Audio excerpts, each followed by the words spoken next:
It's almost like living in defeat, living in the thought that you can't move, that you can't grow, you can't change, you can't shift, This will always be this way. right? It's that very fixed mindset. I almost feel sick to my stomach as you describe it because I hate that too. Where I'm just like, oh, fuck. I call it stuckness, but it's like way bigger than that. I feel like it's like being in cement or being in quicksand where you literally, like, the more movement you make, the more you sink. This is The Growth Moment with your coach, Amy Kay. Inspiration, ideas, and incredible insights for you to be more and do more. Get ready to grow today. This is a brand new format for The Growth Moment. Part of the beauty of having a podcast is I get to do what I want. I'm calling this new kind of episode a growth spotlight. I get to put a spotlight on a guest's most important growth moment. They get to unpack the learning and share it with you. It's extremely personal, reflective, full of insight and fuel for the future.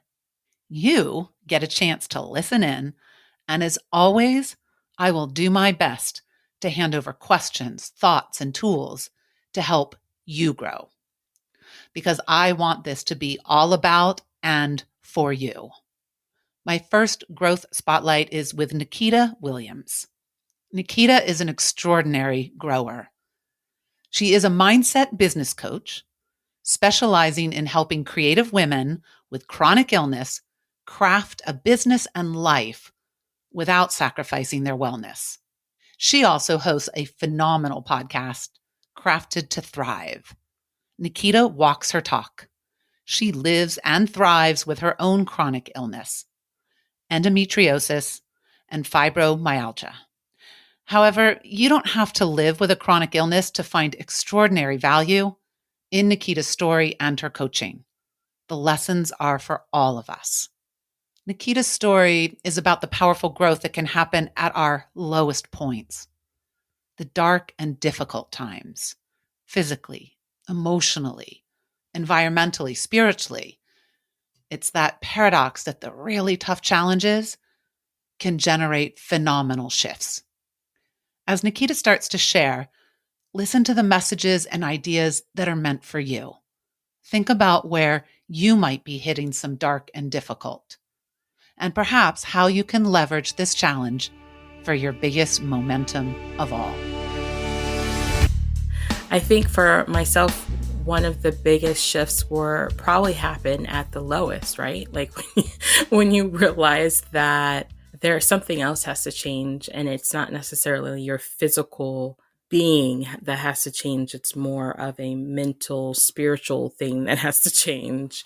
And for me, that was definitely at a time where I was probably in a time of, I was in a new state. I was away from my usual crew, if you will, like my usual crew of like support system. And so I was still trying to find my bearings around being somewhere different and with new people. I loved where I was.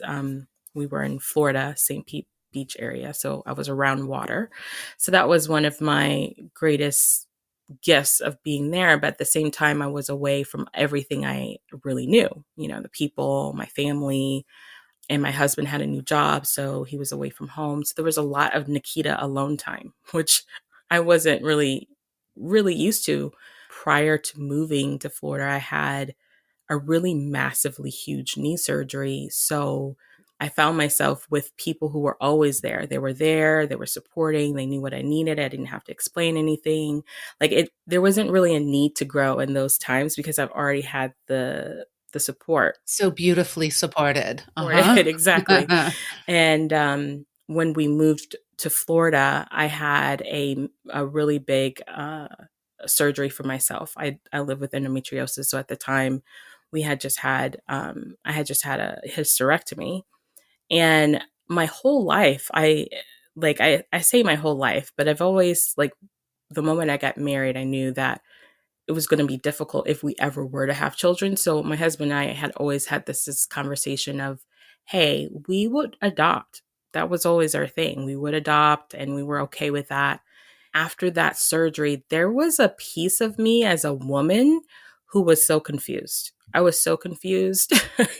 I was so confused, and I didn't have anyone around me. So I really found myself in a really dark place.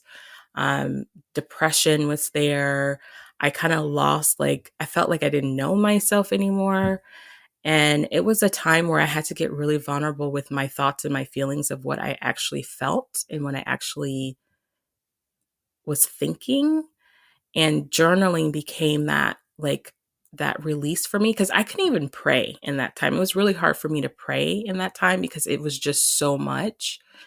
And when I started journaling, it was that place where I found, like, my voice, my feelings, my heart a bit more. And then I could pray, right? I could really pray then because I could know what the heck I was talking about and how I actually felt. Yeah. Wow, I'm so struck by a couple of pieces of the word adrift, of, the very low point, but also adrift from all your normal pieces of support. And as you said, a lot of Nikita time. Yeah.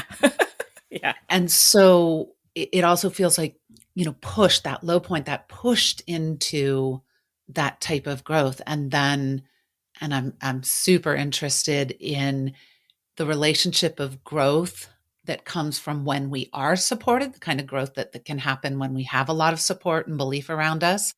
But this is different, the kind of growth that can happen when we kind of don't have anything at the moment. Yeah. I feel like it's the growth that you realize. Well, I should say for me, it's the growth that I realized that I never really actually alone. I think that was an aha moment for me, was like, I'm never actually really alone. It's just about how I think about how I am in that moment. And being okay with the time that it takes to heal from trauma, right? And I think that's growth. Just allowing time to do what it needs to do and allowing yourself to experience that and not fight it. I'm a fighter just by nature. I'm a I was going to very, say, you're scrappy, babe. Like, yeah. it just radiates off you. There's a fierceness to you. My husband jokes around with me. He's like, he always asks, he's like, how do you just gather? Like, how do you just gather within yourself? And I'm like, I feel like I've just seen what not gathering for yourself can do. And I don't want to ever be in that place too long. Do I get there where I'm like, And what does the not gathering for yourself do? What do you see? And of course, I'm sure you witness all of what you're speaking of with your clients. not gathering is almost like living in defeat, living in the thought that you can't move, that you can't grow, you can't change, you can't shift. This will always be this way. Right, right. It's that very fixed mindset. I almost feel sick to my stomach as you describe it because I hate that too, where I'm just like, oh, fuck. Yeah, like I call it, and like when I talk about it with my clients and in my podcast, I'm like, I call it stuckness, but it's like way bigger than that. I feel like it's like being in cement or being in quicksand where you literally, like, the more movement you make, the more you sink. That it's more of a mindset of that thought process of like, man, the more I move, the more I sink. So let me just stay still. But in reality, right, in reality, life isn't like that. Like, the more you keep going in some way of one small action, whether that's just taking a moment to feel yourself breathe, can shift a change in you. And I find that for myself and even for my clients, that's where you got to start. You got to start like there. And that's why for me, journaling was like the simplest way for me to get out of that dark place of just being like, I need to hear myself. And I don't, other than breathing, which I always have incorporated, something about writing the thoughts down that I never want to say out loud is freeing. So these weren't, I mean, this was deep journaling, like the truth was coming out. Yeah. I keep my journal. I know there's a couple people who say like you shouldn't read your journal back, but I find it really enlightening for me. Also helps me to recall where I have come from and also how I got out of it. I feel that we sometimes get through situations and we don't take enough time to figure out how did we get on the other side of it. We just go. Well, it strikes me of, the very human need over millennia to tell stories is that's your story. So rereading, it would be sad in a way to not reread the story of how Nikita got out of the very dark place. It's almost like a great children's book of like, this is how it happened. And to like, right, tell me that story again of how I got out, how I was capable. Nikita, what growth took place in that moment? Was it okay, I did it. I've grown past that. Or is it like the echoes, as we spiral around to hit something again? What's it like for you? There are so many things that move me in Nikita's response to feeling alone, adrift, and in pain in a very dark place. First is the allowing the feelings, not fighting them, her choosing to be with the situation, allowing time to heal, time to not be okay yet. It's the opposite of our instinctive response of fight, flight, freeze, more of a be still and breathe, be here. Second is the gathering herself concept that Nikita mentioned. Instead of getting mired in the defeated or fixed mindset, the stuckness, Nikita chose to work inside out, to focus on the mental shift before the physical.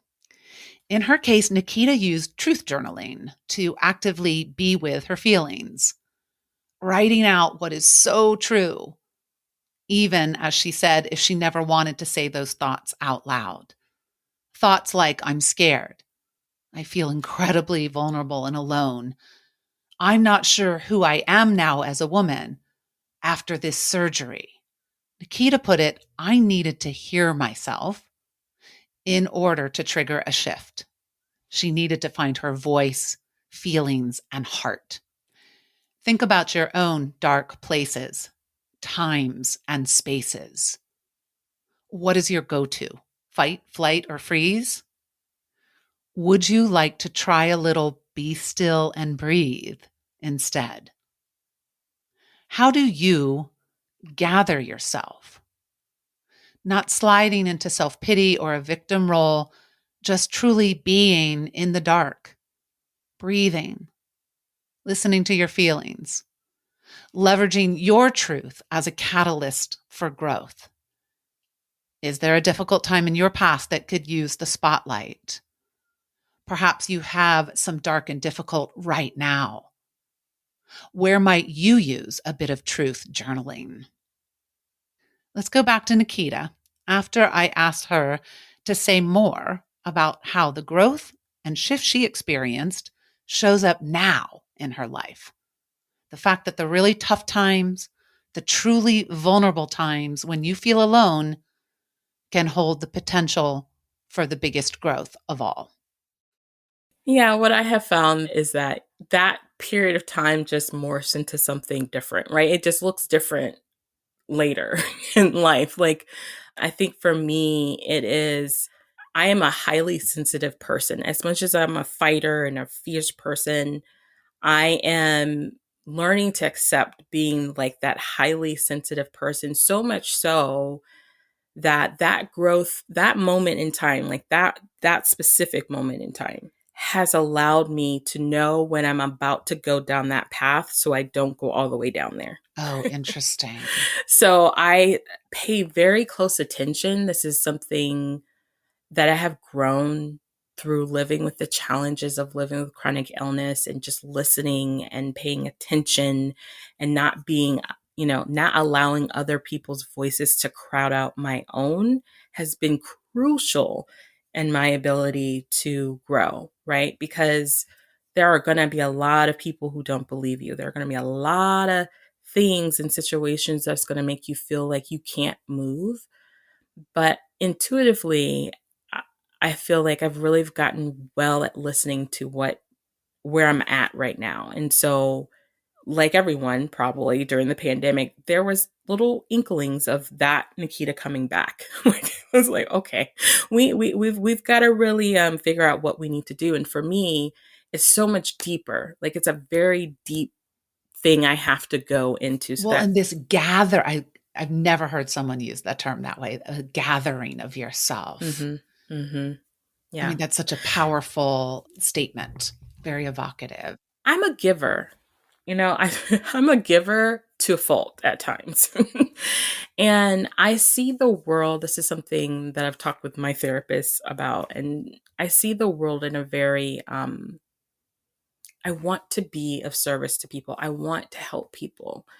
And because of that, I just pour. And I don't necessarily always pour back as much into myself. But when the gathering is happening, I must. Like it's a must to pour into me. I have to go so deep because that's where I give from. I give from a very deep place. And so for me, usually when I hear the inklings of like trouble coming around, And what are the inklings? Like, what are the signs, the symptoms, the the bellwether that is how do you describe that? for me, I kind of start to feel numb. Literally, physically, or more emotionally, or both and? Both. So it's a little bit different. So numbness for me comes from this place of like overwhelm. Like I know we hear that word and it's kind of annoying to hear that word a lot now, But but it's true. yeah. Yeah, but it's like it's the overwhelm of like so many feelings, so many things that are going on with people's life. And then, in the profession of being a coach and helping people, and specifically women who are living through some of the very similar traumas or experiences that I have, it becomes too much. So you become numb to it. Our brain actually works that way too with chronic pain. We become very used to our level of pain. Like my 4 is probably someone's 8 because I've just gotten used to it over the decades, right? But emotionally, it can become like that. So I have found that if I find myself kind of feeling like I'm having an out of body experience listening to people, like I'm not really connected. And if I'm feeling kind of unconnected to how I feel about how they feel, I'm like, okay, There's an inkling. there's an inkling. Like it's like, okay, we need to do some Nikita work now. We need to like kind of pull some things down and really get deeper into you. And for me, that is very much like personal development, mindset, my spirituality, which is always a part of what I do. That's literally ingrained in me. And can I tie it back? Because I was really intrigued by you had to do that deeper Nikita piece in order to pray as opposed to a reverse. Everyone's faith is different. I believe that God knows what's in my heart and what I'm thinking and all of those things. So, me to go to utter a prayer, I may not say anything, but I know He hears my heart, right? But there's something too about being able to voice or vocalize a prayer when you are clear to know what it is that you feel or experience. And for me, the times where I haven't been able to do that means that I really am Like lost. you don't know your heart. You don't hear your heart. So Exactly. how can God know your heart if you're not listening at all? Right. So I find that for me, I do have to like it's a part of my daily routine really now at this point of like doing some grounding work to get me in the mind frame and the heart frame to, do some spiritual reading or prayer or in some way, shape, or form of that because it helps me feel more actually intentional and connecting to Him. So like for me, that's kind of the approach I take to everything in my business, in my relationships, is that I'm a very, very intentional person. And I don't like to just do things for the wing of it. And if I start doing that, that's another inkling. If I just start saying yes to things because I just don't want to deal with it, that's another inkling. Like, Nikita, what the heck? You don't do that. What's going on? Like, it's another, like, we got to fix this kind of thing. Nikita, with this incredible self awareness, I would say, with you and self knowledge of of how you're wired and what brings out your best. I mean, you are clear about that. What's your inklings about your next growth horizon of, is it in the maintenance of all of this? Is it something beyond? I'm just curious. That might not take us anywhere, but what growth moments might be coming for you?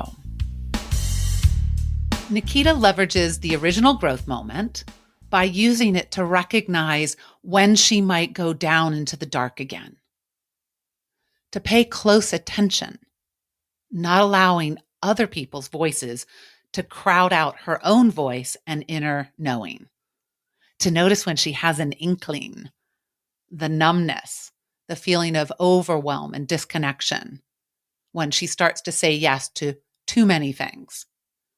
These are Nikita's signals to shift her attention and care, to pour into herself instead of others.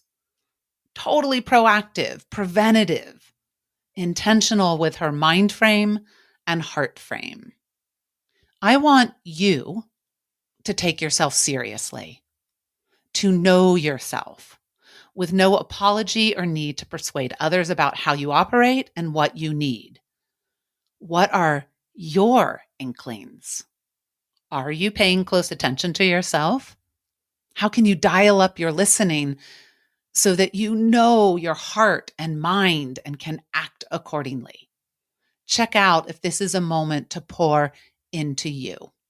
Okay, let's go back to Nikita after I asked her what growth moments might be coming for you now. Well, it's so funny you say that. I feel like I'm in a growth period right now, which is more personal in nature. So, like, everything is personal that I just explained, but I feel like there is a past that I need to heal to actually grow more further now. And it's kind of the things that I've been doing, but not to this level. So So, if you take it to the deepest Nikita level, yeah. what does that look like? For me, that is just forgiveness, a emotional healing of just what weight it is. It's kind of going back to that thought. You never, when you're going through something, you don't really realize how much weight it has had on your life until you like have a moment. Like when it's like bam, right in your face. And for me, I have gradually over the last almost 14 years, I have been dealing with chronic pain after chronic diagnosis, after surgery, after like for years. And it's become my quote unquote normal. So much so that apparently I see the world like everyone deals with like chronic stuff like this. And And because all your clients self-selected, so we all, it's like the chronic right. club. Yeah. Yeah. But my husband, who I love and adore, who doesn't deal with chronic stuff, he's like, yeah, but not everybody deals with that. Like, not like that. That's not normal. And for me, it's understanding that. Like, that is a deep place for me to go. God, what does that bring up? I mean, it just feels like a big thought. And I don't know, I'm just tossing this out there, imagining myself. If you go with, okay, but it's not normal, maybe it wouldn't have to be there. But then if it still is and it doesn't change, I mean, that's just emotionally fraught. Like, there's a lot of fraughtness there. Yeah, exactly. And that's why, for me, I've done a lot of this work on myself, just like through personal development, learning to be a coach, being a coach, working with coaches. But now I'm working with a therapist just because it's like, okay, we need to go deeper, like way deeper. And that's where I'm finding some growth. I haven't always lived with chronic illness. And that's the thing. Like, I know there are people out there who have had chronic pain or some kind of chronic condition since they were born. I'm not one of those people. So there is a process for me that I don't think I've ever given myself permission or even thought it was, because I'm a fighter, I'm a gritter. I'm like, okay, I'm in the fight, I'm going to keep going. Like, that's just what I'm going to do. But I've never given myself the space to think or to grieve what things could have been if I didn't have these challenges. And part of me believes that I would still be the fighter I am, because if you ask me, people who've known me for a long time since childhood, that's just my personality. That would have been a part of That me. came with the package. Yeah, it came with the package. But living with a chronic illness makes you more of a fighter. Like, you have to tap into that. If you don't, you will drown. Well, then you perish. Yeah, you just perish. So for me, it's learning to be okay with what that grief might mean and being okay healing from there. So that's where I see myself as far as growth going. It's way more personal on like the journey of becoming here. But these pieces of, I imagine, hearing yourself, hearing your voice in that grief, being deeply awake and not numb, willing to feel it. You're going to need all your fierceness, I imagine. Yeah. Nikita, what will you pull from those previous growth moments into this one? What are you calling in right now? That it's going to be okay. There have been times where I thought that was it. Like, I thought this is it. Like, this is the end.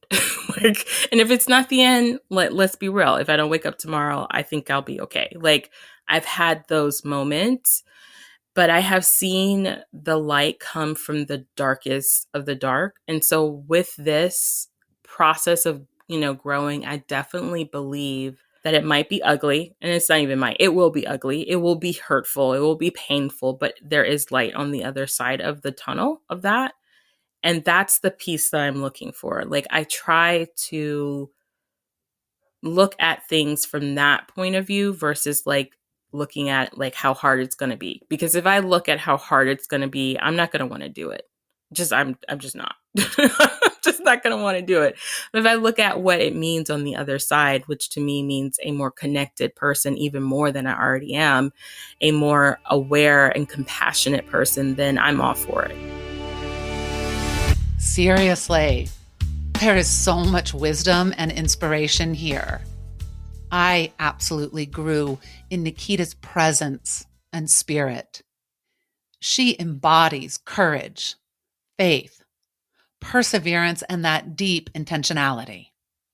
Her inside-out growth approach continues with the willingness to come to terms with her illness and the ongoing impact on her life. The permission to think, grieve, and forgive in order to heal, to continue on her journey of becoming. Your dark times are unique to you. Your hardship or difficulty might be illness, a loss or death, failure professionally or personally, relationship challenges, financial darkness, or something else. I challenge you to leverage the dark and difficult, to give yourself permission to use it all for your own journey of becoming. I know there is light on the other side of the tunnel, that there is more of you on the other side. Thank you for listening today, for giving me the space to play with a new kind of episode, to explore a different way of helping you unlock your full potential. Please share your moments of growth. Remember, there are so many possibilities of partnering, one-on-one private coaching, or please join one of my coaching groups or workshops. I would love to see you. thegrowthmoment.com has all the details. And I would love for you to subscribe, follow on your favorite podcast app. Now, get out there and grow today.